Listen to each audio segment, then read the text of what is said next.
you.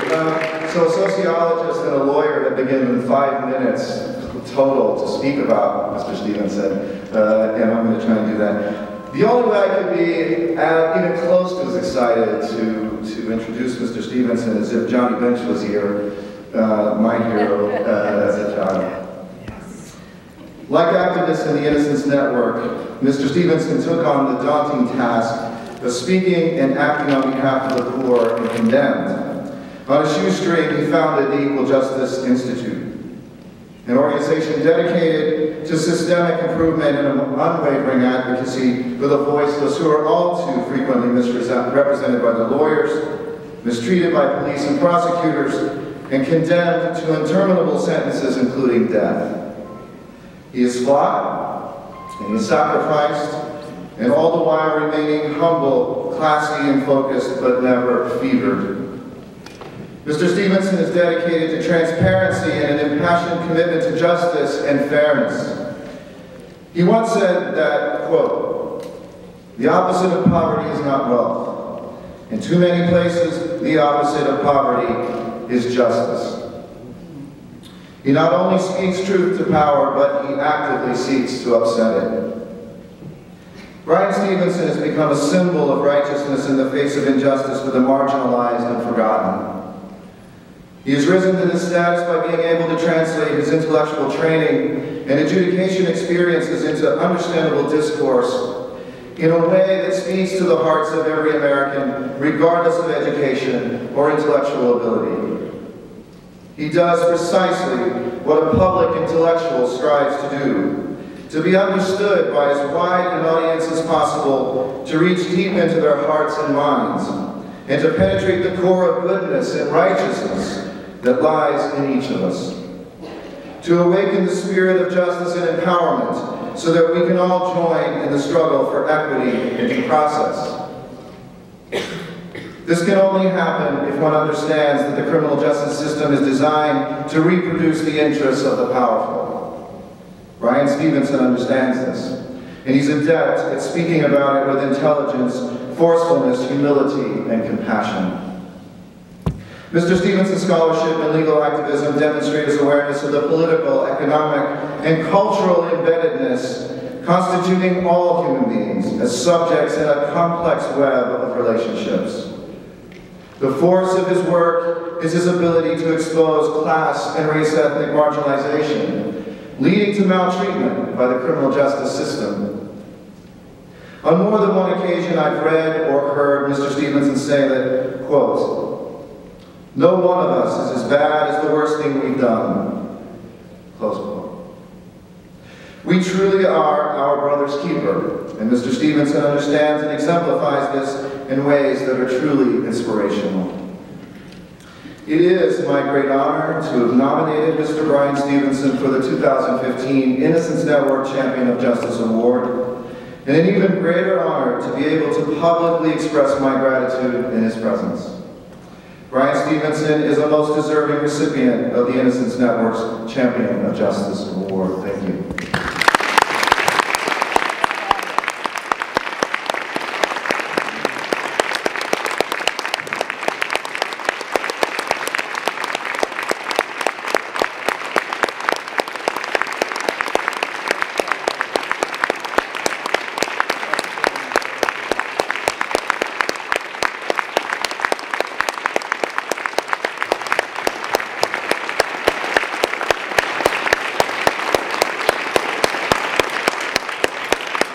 Stuff I was going to say about how everybody ought to buy your book. Because love is the motive, but justice is the instrument. But I'm just going to defer to Bryan, who we all know is a great friend to all of us and a really inspirational figure. And the only thing that I regret, but we are indebted to you for, I know, interrupting your busy schedule and coming here at the last minute and doing this for us. Yesterday, when 155 people came to this stage, exonerees, including Anthony Hinton, your latest client exonerated from death row, I couldn't help but think about 1998 at Northwestern, where all that power was in the room, and you inspired us so much with the talk you gave then. But to see these 150 people up here, all talking about forgiveness and the spiritual power of that is really extraordinary. And when you read Bryan's book, and you should, it's called Just Mercy, and the spine of it is really his discussion of his client, Walter McMillan. Yeah. And all of you, and that's a man that Bryan was able to exonerate off death row in Mississippi, Alabama, and then became his close friend until his death. And he describes in his book, chapter, really the spine of the book, his relationship with Walter, what it was like when Walter got out, his struggles, what he learned from Walter, his ability to forgive his accusers and those who showed him no mercy. And it really is something that would resonate with every exoneree in this room and resonate with everybody here that helped get people out of prison who didn't commit the crime. So I feel like your agent. You don't need it, but really for this group, read this book, it's just wonderful.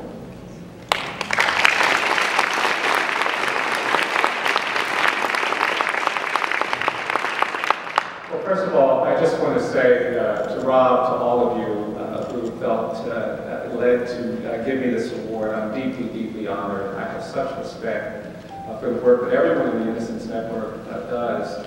But I'll tell you something, I've actually gotten a fair amount of awards along the way. And usually when someone gives me an award, you know, I go and I get it. And I'm always grateful, deeply, deeply grateful, but I don't really think about it very much.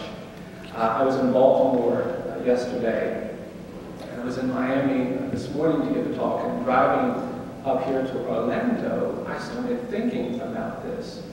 And I think maybe for the first time, I'm getting an award that means something to me, not because of what I've done, but I'm getting it in a room with one of my heroes. And 3 weeks ago, I walked out of Birmingham jail with an extraordinary man who had been wrongly convicted and spent 30 years on Alabama's death row. 30 years. He was locked in solitary confinement in a 5-by-7 cell. They tried to kill him every day, every month, every year. He witnessed 53 executions. He's talked about smelling flesh burning during the early years when people were electrocuted. But despite all of that, he was someone who had a hope and a conviction that he would be free. And I've never represented anybody who generated the kind of goodwill and compassion and concern among correctional staff. More than this man. I could go down there to see my client. I couldn't get into prison without guards stopping me, asking me, when are you going to get him out? I couldn't get out without them asking me, well, did you figure something out? When are you going to get him out? And his witness and his hope and ultimately his release has changed things for me. What it's changed for me is this recognition that champions aren't made by the things they say. They're not made by the accomplishments they make. Champions are made by the orientation, the spirit they bring to the work that they do. And I don't really want to accept this award, but I do want to acknowledge it and offer it to my friend and my hero, who I cannot tell you what it means to me to walk into this space and see him here among us. And Ray, I just want to say I love you. And I'm deeply moved to see you here this afternoon. Thank you so much.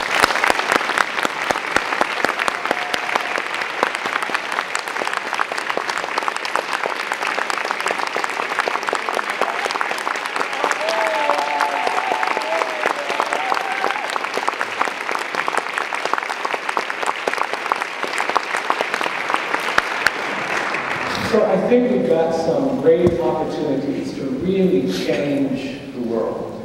And I say that with all earnestness. I believe that our ability to reform America's criminal justice system is at the really top of the list of things that are necessary if we're going to change the world. We're going to create more justice in the world. We're going to create progress in the world, because we cannot advance justice. We can't claim to make progress while what we have done over the last 4 decades continues. What we've done in this country over the last 4 decades is absolutely horrific. Horrific. And it's not just what we've done to people who are innocent and wrongly convicted, it's what we've done to millions of people. You all know these data. The prison population in 1972 was 300,000. Today it's 2.3 million. That the United States has the highest rate of incarceration in the world, and we're not ashamed of it, says something really critical about where we are in this country. The fact that there are 6 million people on probation and parole, the fact that there are 70 million Americans with criminal arrests, which means that when they apply for a job, if they apply for a loan, they have enormous barriers of getting hired, getting money. I was in Baltimore yesterday because I'm deeply concerned about the way in which mass incarceration has ravaged poor communities and communities of color. We have too many children in our country that are born into violent families. They live in violent neighborhoods. They go to violent schools, and they're chased by violent gangs. By the age of 5 or 6, they've been traumatized by violence. And they're hypervigilant. They're always worried about what the bad thing is going to happen to them. And of course, when you're living like that, when you're terrified all the time, when you've got violence all around you, joining a gang is a very rational thing to do. And of course, their lives being constrained and forced and pushed in this way, ultimately, they act violently, and that tends to be when we intervene, and we threaten them, and we accuse them of being horrific people, we call them names. And I'm persuaded that until we acknowledge that justice requires more than that, we won't be able to change the world. The Bureau of Justice now reports that 1 in 3 black male babies born in this country is expected to go to jail or prison during his lifetime. 1 in 3. That was not true when any of us were born in the 20th century. It wasn't true in the 19th century. It became true in the 21st century. And why we're not all outraged and adamant and vocal about that speaks to the reason why I think we have to change the world. And nothing gets the attention of this country more than when we expose the excess of mass incarceration, when we expose the excess of mass incarceration by fighting for people who are wrongly convicted. Because their stories, their lives animate an even bigger lie about human nature, about human fallibility. And so I think the work that the network is doing is not only critical, but it's essential if we are trying to change the world. And I just have 4 things I want to share with you before you head on home and go about your work. And I've learned them over the years. And the first is that as we do this work, it is critically important that we stay proximate to the clients and the communities where our clients come from. You cannot do effective advocacy. You can't talk about what it means to stand for people who have been wrongly convicted from a distance. You've got to be close to the people you're representing. You've got to be close to the people you care about. The people who have been exonerated know that their survival was dependent on someone staying proximate to them. Proximity is what allows you to do the difficult things that other people think can't be done. And it's important that we appreciate that. And not only is it important that we stay proximate to our clients when they're released and when they're exonerated, and our clients when we're fighting for them in jails and prisons, it's important that we stay proximate to the communities where mass incarceration have ravaged so many lives. You know, we're told that if you see a problem over there, you've got to go the opposite direction. If you know you've got bad schools in your community, you don't want to go there. You know if there are bad parts of town where there's a lot of despair and anger, you can stay away from that. But someone actually has to go to those bad schools. Someone has to go to the bad part of town. Someone has to get close to the people who are suffering and struggling.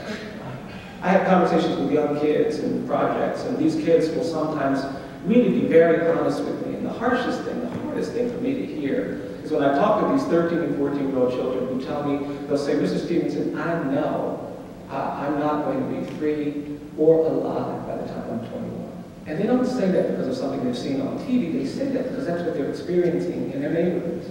They see their friends and their neighbors and their siblings dying or effectively dying by being sent to prison.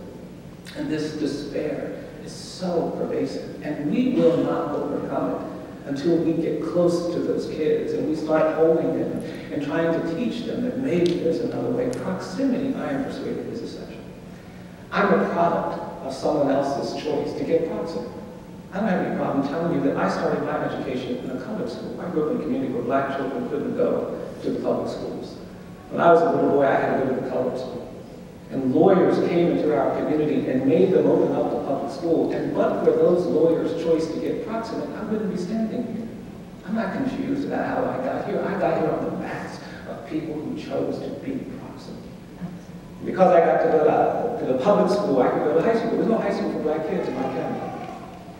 But I got to go to high school, and after graduating from high school, I got to go to college. I loved college. I'll just be honest, I thought college was the best thing. I was from a musical family, so I got to do music in college. I played sports growing up, so I got to do sports. And I just really went to a beautiful campus in Pennsylvania, and all this acreage and rivers and streams, and I thought college was just the best. I wanted college to last forever. And I was majoring in philosophy, and I just thought it was the best. And I would sometimes say to my friends, you know, I'm going to go out and do some philosophy, y'all. I realize now that they probably thought I was saying I was going to do drugs or something. But I wasn't. I would actually go out and sit on the hillside, and I would think about all these great deep thoughts. And one day, during my senior year, somebody came up to me and said, well, what are you going to do after you graduate from college? And I heard it as a really hostile question because I never thought about the fact that nobody was going to pay me to philosophize when I graduated from college. And I didn't know something that perhaps all of you all probably knew. I didn't know that if you want to do graduate work in history or political science and English as a way of extending your education in America, you actually have to know something about history or political science. So I was really worried about that, a little discouraged by that. So I kept looking, and to be honest, that's how I found law school. It was pretty clear to me you didn't need to know anything to go to law school.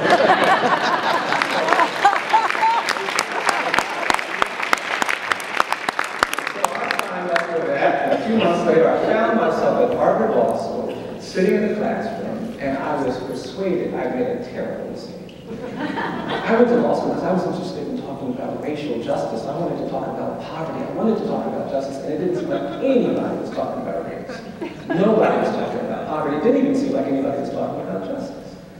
And I decided I was going to leave the law school because it just wasn't engaging me. And I went to the School of Public Policy, and 2 months into my first year there, I woke up one morning and I thought, man, I'm even more miserable here than I was at the law school. They were teaching us to maximize benefits and minimize costs, but it didn't seem to matter whose benefits got maximized and whose costs got minimized. And that disconnect was alienating to me, and I was trying to reconcile myself as a lawyer that I knew was not going to be fully engaging. Until I took a course that sent me to the Deep South. I worked with Steve Wright and this group of lawyers who were representing people on death row.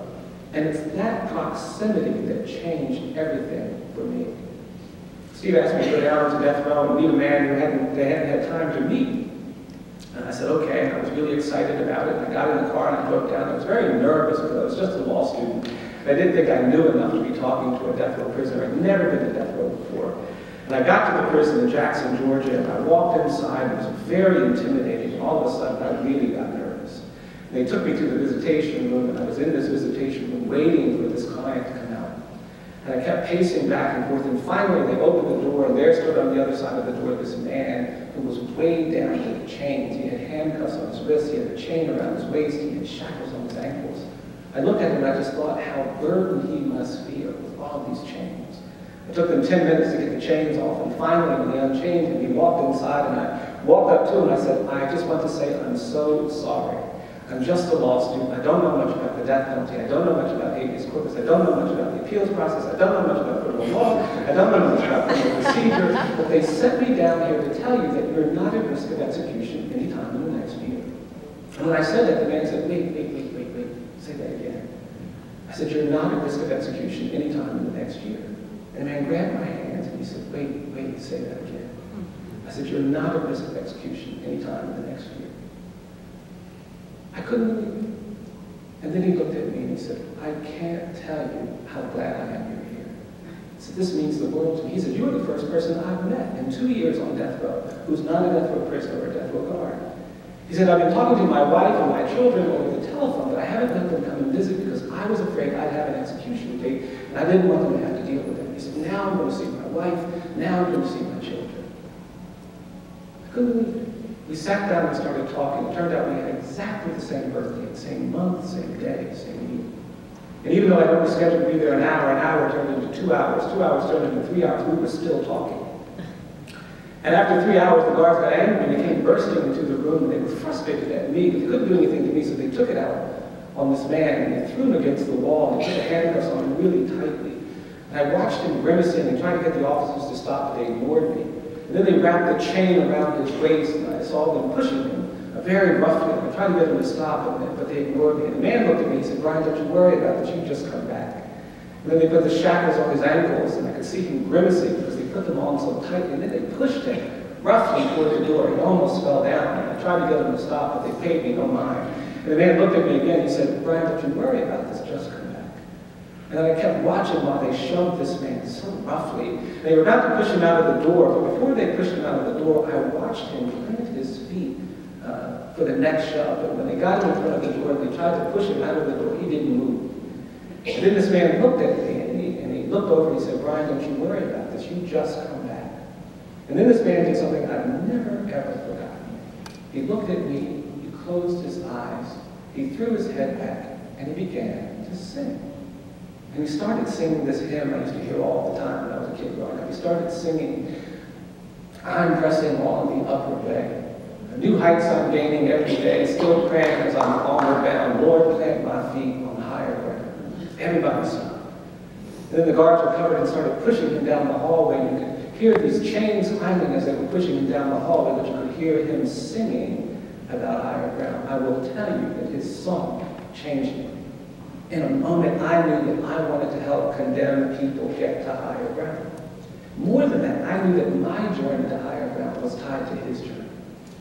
I went back to Harvard Law School, and you couldn't get me out of the law school binder. I needed to know everything about civil procedure and criminal procedure and constitutional law and comedy and federalism and habeas corpus and constitutional principles, because I knew that that knowledge was going to help condemned people get to higher ground. Proximity is something you need to do to change the world, but I will tell you that it will change you too.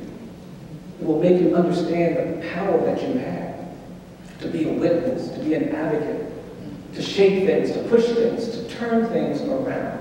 A power you need to claim if we're going to change the world. The second thing that I believe we have to embrace as we begin and push and move forward on this journey, I believe we've got to understand the importance of changing the narrative. You see, there have never been more innocent people wrongly convicted in jails and prisons than there are right now. Despite all of our work, the numbers are through the roof. We had 300,000 people in jails and prisons in 72. We have 2.3 million today. How can it be anything else but thousands of people who are wrongly convicted? And yet there is this indifference. And so we've got to change the narrative that sustains indifference to wrongful convictions. The narrative is key to our success. You see, I believe mass incarceration has been sustained by the politics of fear and anger. We've had politicians competing with each other over who can be toughest on crime. And when you have people behaving like that in an electoral political dynamic, they're going to be indifferent to the innocent. They're going to be indifferent to evidence. They're going to be indifferent to whether the science is reliable or fair. That narrative is going to create cruelty and injustice. And we've got to change the narrative. Not only do we have to hold people accountable, we've got to call people out if we hear them talking with the politics of fear and anger.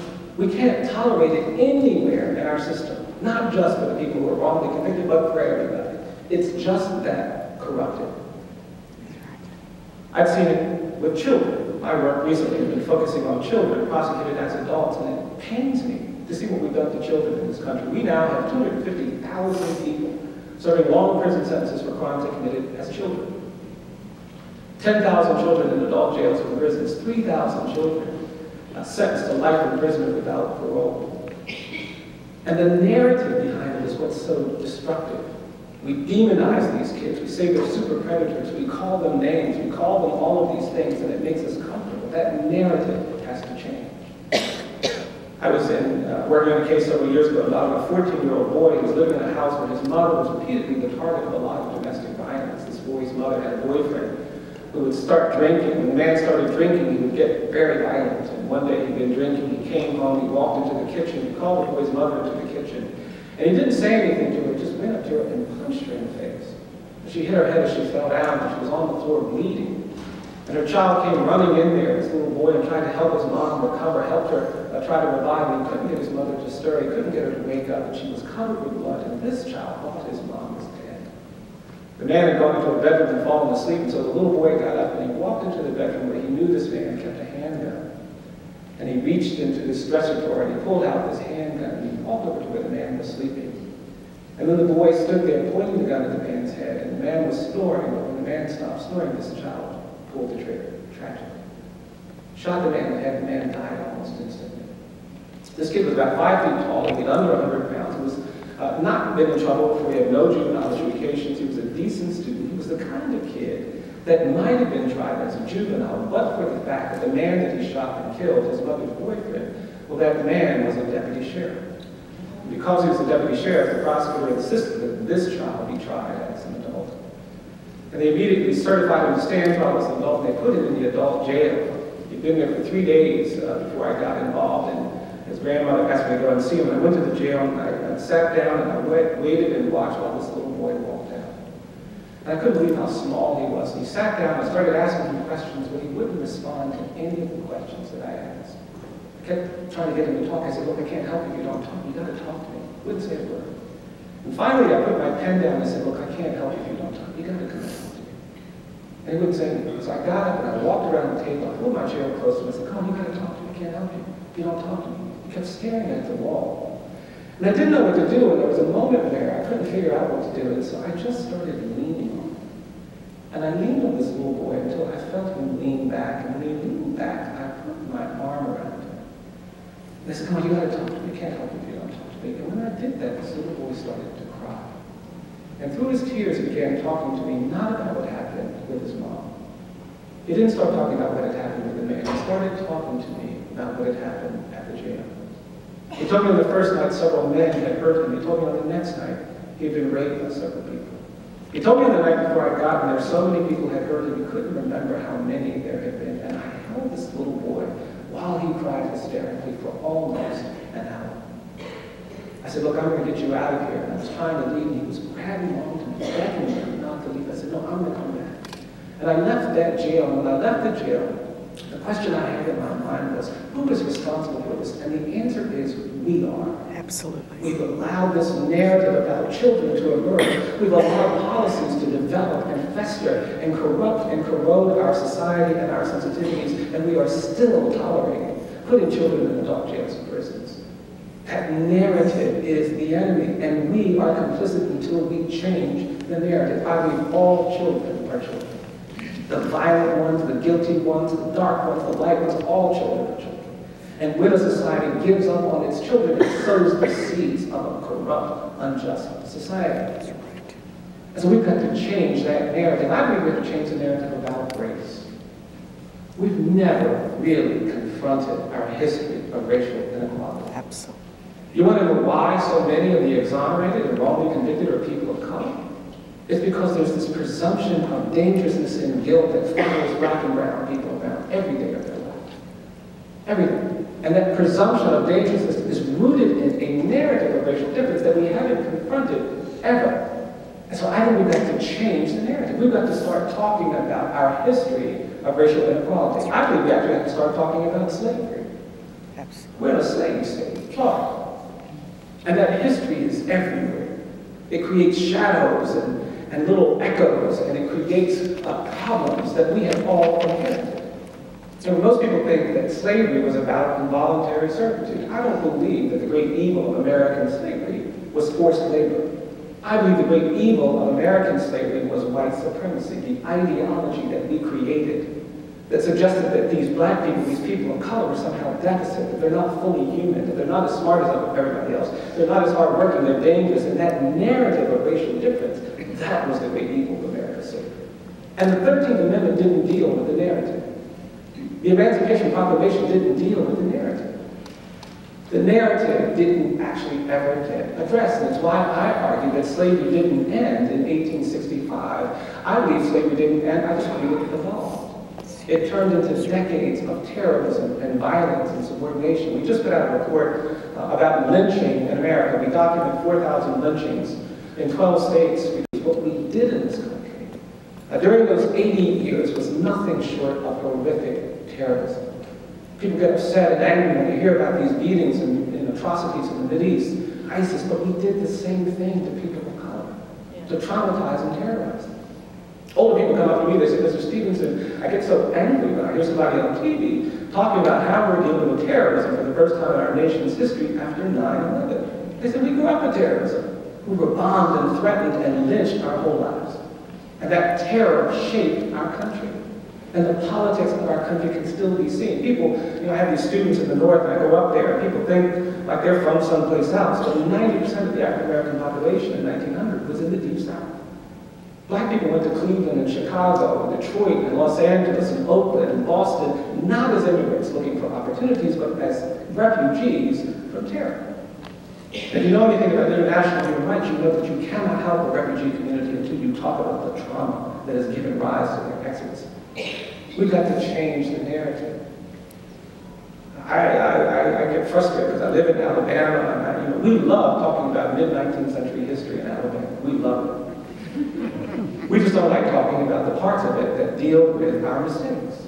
This past Monday was Confederate Memorial Day in Alabama, state holiday. Jefferson Davis's birthday is a state holiday. We don't even have Martin Luther King Day in Alabama. It's Martin Luther King / Robert E. Lee Day. And we don't talk about this. I even am worried about our civil rights conversations, to be honest. I'm glad that we're celebrating the 50th anniversary of all these things, but I'm worried because we're so superficial, even when we talk about civil rights. Everybody gets to celebrate civil rights. You say the word civil rights and people just start applauding. Everybody gets to participate. We don't ask any qualifying questions. We don't ask anything. And I hear people talking about the civil rights movement, and it sounds like this 3-day carnival. On day 1, Rosa Parks didn't give up her seat on the bus. On day 2, Dr. King let us march on Washington. And on day 3, we changed all these laws. And if that was the civil rights movement, man, we are an amazing country.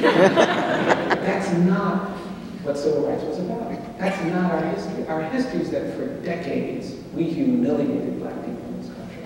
For decades, we've excluded and belittled and marginalized and injured and battered and beat down people of color in this country. We did it for decades. My parents were humiliated every day of their lives. Couldn't go into town, couldn't go to the places they wanted to go. And you don't fix that kind of injury, that kind of trauma, by just signing a law. We've got to commit ourselves to truth and reconciliation. We need it. We didn't do it in the 1960s, we didn't do it in the 70s or the 80s or the 90s, we've never done it. And because of that, this presumption of dangerousness and guilt has put many of the people in this room behind bars, sometimes for decades, for things that they did not do. We cannot disconnect that reality. You go to South Africa, they will tell you that they couldn't make progress after apartheid without truth and reconciliation. You go to Rwanda, they will tell you that they won't recover from the genocide without truth and reconciliation. In Germany today, you can't go to Berlin without encountering markers and monuments and stones dedicated to the families of Jewish victims who were taken to the concentration camps. They want you to go to the camps and reflect soberly on the history of Holocaust. In this country, we do the opposite. You say race and people get nervous. You say racial justice, they get really nervous. You can't have the conversations, and we have to change that narrative. We have on our website a bunch of materials. I invite you all to go to the website. We send them to you at no cost. We're producing calendars and reports and documents aimed at trying to change the narrative. I want to put markers and monuments at every lynching site in this country. And then we have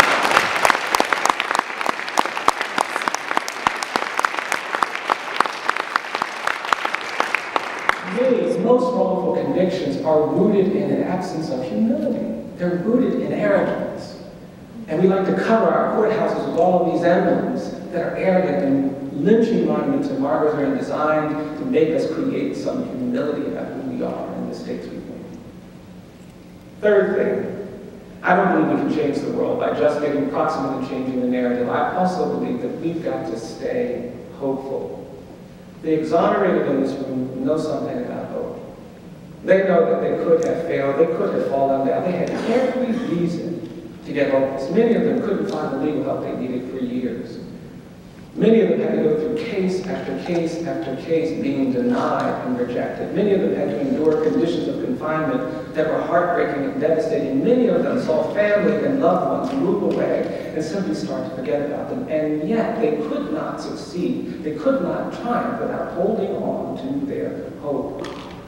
And their witness is the example we have to embrace. We can't change the world. We can't free the wrongly convicted. We can't create greater justice until we protect our hopefulness. And when you feel yourself getting hopeless about what you can do, you need to do something to reorient, because your hope is essential. I believe in justice prevails when hopelessness persists. I've been into too many courtrooms where I see a hopeless judge, a hopeless prosecutor, a hopeless defense attorney, and a hopeless client, and I know there's not going to be any justice in that court. Our hope is what shapes us. It's what gives us the power, the will to stand when other people are sitting, to speak when other people are quiet. And sometimes we just need to identify the things that make us hopeless. That's what I've been trying to do, is to figure out those things that are going to threaten my hope dynamic. And I'll be honest, one of the things that gets to me, and this is the problem with living in Montgomery, Alabama, I will tell you that I get challenged when I hear people talking about the good old days. I don't like the way we glorify the old South. I don't like the way we romanticize the 19th century. I don't like it.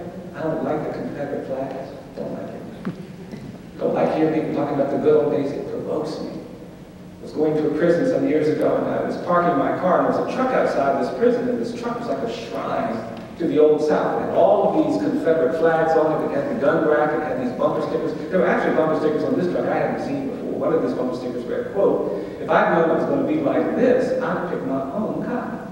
I hadn't seen that one before. I went past this truck and I went up to the door. There was a white guard at the door. When I got there, I said, "Hi, my name is Bryan Stevenson. I'm here for a legal visit." And the man looked at me and he said, "You're not a lawyer." I said, "No, sir, I am a lawyer. I've been at this prison before." He says, "I don't believe you're a lawyer." He made me go back to my car and get my bar card. And I was really insulted by it. I got my bar card. I went back to him and said, "Look, here's my bar card. I want to see my client now." And then the man looked at me and says, "Okay, well, you're a lawyer, but you're going to have to get in that bathroom. I'm going to give you a strip search." I said, "No, sir, lawyers don't get strip search coming into this prison." He said, "You're coming into my prison, get in that bathroom." Couldn't get anybody to help me. So I went into the bathroom and subjected myself to this humiliating strip search. I came back out, and I was prepared to see my client. I said, "Well, I want to see my client now." He said, "Well, you got to go back there and sign the book." I said, "Lawyers don't have to sign that book. Come into my prison and go sign that book." So I did. And finally, he took me to the door, and he unlocked the door, and I was about to walk inside, and he grabbed me by the arm and said, wait, let me ask you something." I said, "What's that?" He said, "Did you see that truck out there with all those bumper stickers and flags?" I said, "Yeah, I saw that truck." He said, "I want you to know that that's my truck." Really provoking. I was sitting in the prison waiting for my client to come out. The client was somebody I hadn't met before, and the client came out, a young African-American man. He sat down, and the first thing his client said to me was, quote, "Did you bring me a chocolate milkshake?" And I thought to myself, this is the strangest day I've had. I said, "No, I didn't bring you a chocolate milkshake. I'm a lawyer. I'm here to represent you." I started asking my questions, but he wasn't paying any attention, and I realized he was hung up on his milkshake. And finally, I put my pen down and said, "Look, I'm sorry. I didn't realize you wanted me to bring you a chocolate milkshake. The next time I come, if they let me, I'll bring you a milkshake." And when I said that, this man smiled and smiled and smiled. He was terribly, terribly disabled. Horribly abused. He was in 29 foster homes by the time he was 10 years old. He began showing symptoms of bipolar disorder at 13 years of age, but he couldn't get medical care, so he started using crack cocaine. At 15, he was using heroin, he was addicted to heroin. At 16, he was schizophrenic. At 18, he was having psychotic episodes, and he was homeless. And at 19, in the midst of a psychotic episode, he committed an horrific crime. Stabbed someone. They arrested him and charged him with capital murder. They quickly convicted him and sentenced him to death. I got the record, and I went to the record, and I couldn't find the words mental health, mental illness, mental disease anywhere in that transcript. Terribly defective. One of the great challenges we have in this country is that we have a criminal justice system that treats you better if you're rich and guilty than if you're poor and innocent. Wealth, not culpability, shapes outcomes. When we started working on this man's case, we got some great experts involved, and I was feeling good about it. It was time to go to court, and all our witnesses pulled together, and I got to the courthouse, and much to my dismay, I saw that that guard, who I hadn't seen since, was the guard that had brought him from the prison to the courthouse, and he was just sitting in the corner staring at me. Well, we put on our case. We had 3 good days in court. Felt pretty good about the case. And I decided after a month later to go and see my client. I got in the car and drove down there, parked my car in the prison parking lot, and lo and behold, what do I see in the parking lot but that truck? And I just didn't feel up to it that day. And I just said, you know what, I'm going to come back. 2 hours ago, I said, I'm just going to come back. I was walking back to my car and I started hearing that song we used to sing when I was a little boy. We used to sing during the civil rights movement all the time. I started hearing that song when we used to sing, can't let nobody turn me around, turn me around, turn me around. And I realized I wasn't supposed to walk away. So I got my bar car, I said, I'm just going to go deal with this guy. And I walked up, and sure enough, he was standing in front of the prison. I said, hi, I'm here for a legal visit. Here's my bar card. And the man immediately said, hello, Mr. Stevenson. How are you? Kind of threw me. I said, I'm fine, thank you. I'll go to the bathroom and get ready for your search. He said, oh, Mr. Stevenson, we're not going to do that today. Kind of threw me. I said, all right, well, I'll go over here and sign the book. He said, Mr. Stevenson, I saw you coming, and I signed you in. Really threw me. Couldn't figure out what was going on. He walked over to the door, and I was trying to sort out what was happening, and I stood there as I watched this man try to unlock the door. There was a padlock and a key. When he got in front of the door, his hand started to shake, and he couldn't get the key and the lock. I was staring at him, figuring out what was going on. He couldn't get the key and the lock. He couldn't get the key. And finally, he got the key and the lock, and he unlocked the door, and he looked up at me, and his face was red. I thought he was about to cry, and I said, Mr. Stevenson, I have to say something. I just stared at him. He said, I want you to know I was in that courtroom during that hearing, and I was listening. He said, I want to tell you something. He said, I came up in the foster care system too. He said, I had it really bad. He said, I didn't think anybody had it as bad as I did, but I realized that maybe your client had it worse than I did. He said, I've been a very angry person my whole life. He said, I learned something in that courtroom. And then he looked at me and says, I want to say something to you, sir. He says, I want you to know that I think what you're doing is a good thing. And then he said, I hope you keep fighting for justice. I had never guessed it, never predicted it. Then he put his hand out and said, sir, can I please shake your hand? I shook his hand and I said, you know, I can't tell you what it means to me that you just said that. Thank you. I turned to go inside the prison. He grabbed me by the arm and said, wait, I got to tell you something else. I said, what's that? So I just want you to know I did something on the way back to the courthouse. What'd you do? Well, on the way back to the prison, I decided to take an exit. I took your client to a Wendy's and I bought him a chocolate milkshake.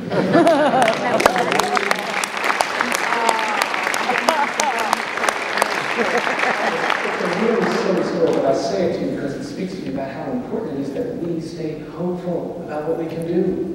That we stay hopeful about these systems that keep resisting us. That we stay hopeful about the people who don't want to believe the things we are telling them about the need for reform. Our hope is essential. And fourth and finally, I don't believe we can change the world. I don't believe we can actually create the kind of system that we all demand and need to see, unless we sometimes choose to do uncomfortable things.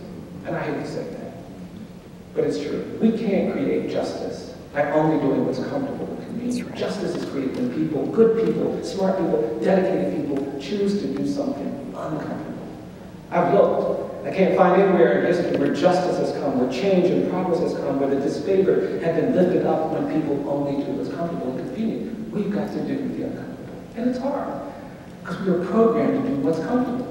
We like comfort. I like comfort. I'm not speaking against comfort. I'm not. I was giving a talk down in Mississippi. I got off the plane, and people came up to me and said, oh, Mr. Stevenson, we know all about you. We've read about you. We know what kind of person you are. We know what kind of work you do. And we're having our conference at the luxurious DoubleTree Hotel.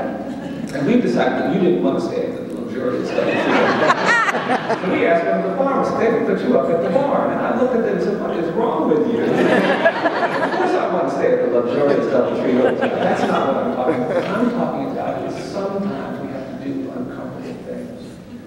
I will tell you something, in Alabama, Ray will bear witness to this, but we've had some difficult moments. The day we had last month, earlier this month, was glorious, but we've had some bad days too. Between 2009 and 2011, Alabama had the highest execution rate in the country.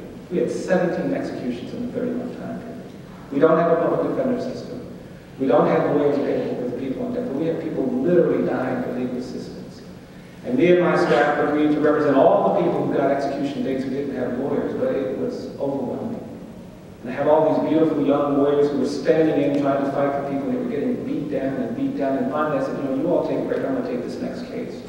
And I got involved in a case of a man who was intellectually disabled and was scheduled to be executed in 30 days. And It pained me because it's clear that he was entitled to relief. The United States Supreme Court has held that you cannot execute the intellectually disabled, people with mental retardation. But the perversity of our system is that we made this misguided reprioritization. The lawyers didn't raise that issue at trial. They didn't raise it on appeal. They didn't present it in state post-conviction. They didn't present it in federal habeas corpus. And the great evil of our system right now is that somehow we persuaded ourselves that finality is more important than fairness. You look at the court's decisions, and it's all about finality and procedure. Many of you spent decades longer in prison than you should have spent because we think that somehow finality matters more than fairness. And so we tried to present this evidence, but each court said, too late, too late, too late. And finally, on the day of his execution, I got that horrible call from the United States Supreme Court about 45 minutes before the execution, telling me that the court had denied his state motion. I called him up and gave him the heartbreaking news, and he was devastated. But he said he had something to say to me before I hung up. And one of his other challenges, in addition to being intellectually disabled, is that when he got anxious and when he got nervous, and when he got overwhelmed, he had a hard time speaking. He had a hard time getting his words out. He would stutter. He had a very severe speech impediment. And even though he told me he had something to say to me, he couldn't really get his words out. And I was standing there holding the phone while this man was valiantly trying to talk, but he couldn't. And I will tell you, it was ripping my heart apart. The harder he tried, the more it just broke my heart. I was thinking about how human he was, and it was just overwhelming. And I remembered something I'd actually forgotten until that night. When I was about 9, my mother took me to church one Sunday, and I was there with my brother and my friends, and we were talking. There was a little skinny kid in church, and this boy wasn't saying anything. And I remembered asking this boy his name or where he was from or something. And I remembered how that little boy also had a very severe speech impediment. And that boy tried to answer my question and he couldn't. And I did something really ignorant because I was 9 and I was foolish and I didn't know better. I laughed. And my mom saw me laughing at this little boy and she came over and gave me this look I'd never seen before. And grabbed me by the arm and pulled me aside and she pulled me over and she said, "Bryan, don't you ever laugh at somebody because they can't get their words out right. Don't you ever do that." I tried to defend myself and said, "I'm sorry, Mom, I didn't know." She said, no, you know better than that." And then she said, "Now you go back over there and tell that little boy you're sorry." I took a step and she grabbed me by the arm. She said, "Wait, after you tell that little boy you're sorry, I want you to hug that little boy." So I rolled my eyes. I said, "Okay, Mom." I took a step and she grabbed me by the arm. She said, "Wait, after you hug that little boy, I want you to tell that little boy you love him." I said, "Mom, I can't go over there." She gave me that look again. So I said, all right. And I went over to this little boy, and I'd forgotten about this until the night of this execution. But what I remembered was going up to this boy and saying, "Look, man, you know, I'm sorry." And then I sort of lunged at him and gave him my little boy version of a man hug. And what I remembered was saying to that child, as insincerely as I possibly could, I said, "You know, I love you." And what I'd forgotten was how that little boy hugged me back and whispered flawlessly in my ear, he said, "I love you too." And I was thinking about that while this man was trying to get his words out, and the tears were just running down my face. And finally, he got his words out. He said, "Mr. Stevenson, I just want to thank you for representing me." He said, "I want to thank you for fighting for me." And the last thing he said was, "I love you for trying to save my life." Pulled him away and was executed. I hung up the phone and I thought to myself, I can't do this anymore. It's too hard. It's too hard. It's too much. Just too overwhelming. I was thinking about how broken he was. And the question I had in my head was, what is it about our country? What is it about us that when we see brokenness, we just want to kill it? Why do we want to kill all the broken people? Why do we want to do that? We see brokenness in poverty. We see brokenness in this community. We just want to crush and exclude and throw it away. I said, you know what? I don't want to do this anymore. It's too hard. And that's when I had to have that conversation. I would realize that my life is filled with brokenness. All of my clients are broken. Broken by poverty, broken by racism, broken by disability, broken by disease. I worked in a broken system. I said, I don't want this anymore. And that's when I had to start asking those questions that you have to ask when you're going to do something big and important. I said, well, why have you been doing this? And I realized something I'd never realized before. I realized that I don't do what I do because it's important. I don't do what I do because someone needs someone to do it. I don't do what I do because it's about advancing justice. I don't do what I do because I've been trained to do it. I don't do what I do because somebody has to do it. I don't do what I do because I feel like I've got skills to do it. I don't do what I do even to get to talk to wonderful people like you. I realized something that night I'd never realized before, and what I realized is that I do what I do because I'm broken too. And the truth is that if you get proximate, if you try to change narratives, you have to stay hopeful, and if you do uncomfortable things, it will break you. But it's in brokenness that you understand the power of your will. It's in brokenness that you understand humanity. It's in brokenness that you understand justice. I'm not trying to save condemned people. I'm not trying to save children. I'm just trying to save myself, because I can't be whole and healthy while there are innocent people in jails and prisons. I can't be whole or healthy while we are executing and throwing away our children. I can't be whole or healthy while we are tolerating poverty and racism. Every exonerated person is broken. You can't do time for something you haven't done without it crushing and cracking and hurting you. But I'm here to tell you that if we change the world, it will be the broken who lead the way. It is the broken who understand what Jesus was saying when he said the first shall be last and the last shall be first. He was talking about the exonerated. When Dr. King said the moral arc of the universe is long but it bends toward justice, he was talking about the broken among us who are pulling and pushing it. I read all that literature in college. Dostoevsky said, truth crushed to earth shall rise again. He was talking about many of the people in this room. I believe really simple things. I believe that each of us is more than the worst thing we've ever done, even the guilty. Even the guilty. I believe if somebody tells a lie, they're not just a liar. I think if somebody takes something that doesn't belong to them, they're not just a thief. I think even if you kill somebody, you're not just a killer. And our job is to talk about the other things these people are. I am persuaded that we cannot get to justice in this country without dealing with poverty, but I'm also persuaded that the opposite of poverty is not wealth. I think we talk too much about money. Yeah. Money, money, money, money. I don't believe the opposite of poverty is wealth. I believe the opposite of poverty is justice. And we need to talk more about justice. What does justice require? And finally, I believe that we can't judge how we're doing in this country by how we treat the rich and the powerful and the privileged. I came up from Miami to all these beautiful places. But I'm not confused about how we have to measure how we do. We can't judge ourselves by how we treat the rich and the powerful and the privileged. We have to judge ourselves by how we treat the poor, the incarcerated, and the condemned. I am honored to be in this room with so many people who understand what it means to get proximate, to change narratives, to do hopeful things, and to do uncomfortable things. I'll end with this. I want you to believe and understand there's a different method system that we should govern ourselves by.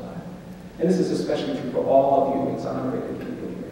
Don't measure yourself the way the world will teach you to measure yourself. Don't worry about how much money you have. Don't worry about how many people know and understand what you've gone through. Don't underestimate the power to create a metric system that's about you. I learned this from an older man. He was in a wheelchair. He came to a talk I was giving in a church, and he was sitting in the back of the church just staring at me. And he was looking at me real hard, and I couldn't figure out what the problem was, but he looked angry. And I kept getting my talk when he was sitting back there staring. And finally, at the end of the talk, people came up and were very nice, but he was still sitting in the back just staring. I kept looking at him. And finally, he got a little boy and wheeled him up to me down the middle of this church aisle. He got in front of me, and he put his hand up, and he looked up at me, and he said, "Do you know what you're doing?" And I couldn't figure out what to say. And he asked me again, he said, "Do you know what you're doing?" And I stepped back and I started mumbling something. I don't even remember what I said. And then he asked me one last time, he said, "Do you know what you're doing?" And then this older man looked at me and says, "I'm going to tell you what you're doing."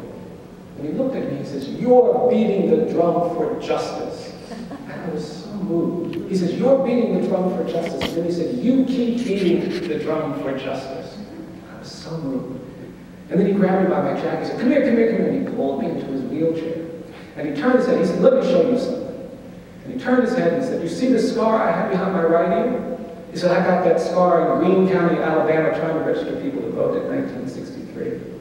He turned his head and he said, "You see this cut I have down here at the bottom of my neck?" He said, "I got that cut in Philadelphia, Mississippi during Freedom Summer." He turned his head and he said, "You see this dark spot?" He said, "That's my bruise. I got my bruise in Birmingham, Alabama during the Children's Crusade." He said, "Let me tell you something." He said, "People look at me, they think I'm some old man sitting in a wheelchair covered with cuts and bruises and scars." He said, "But let me tell you something." He said, "These aren't my cuts. These aren't my bruises. These aren't my scars." He said, "These are my medals of honor." In this room are exonerated people who have been bruised and cut and scarred. But I want you to know I honor each and every one of you who has held your hope, who has held your witness, who has held your voice to triumph and prevail. And what allows me to accept this award about champions of justice is to know that I am in a room filled with champions, filled with people who are cut, bruised, and scarred, but who honor us by being the witnesses and the advocates for change that we all need to see and feel. Let's change the world. Let's get proximate. Let's change narratives. Let's stay hopeful, and let's do uncomfortable things. I wish you all the very best. God bless you.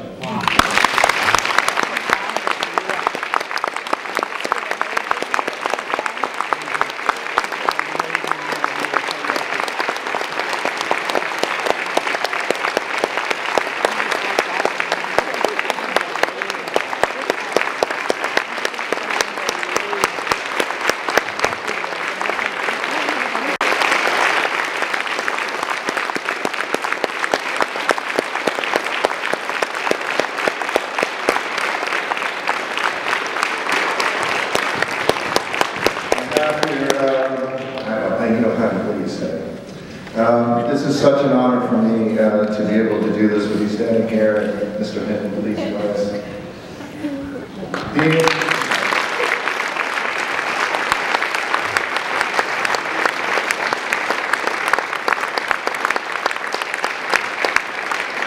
We have here this, just a token of our appreciation, really for everybody here, for you, for what you represent, for the inspiration that you give us, and I know we're all leaving here feeling that.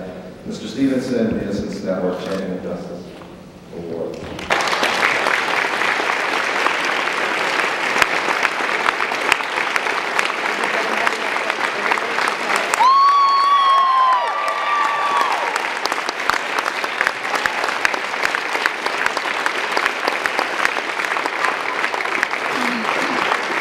That's amazing. It's the best money I put on a credit card.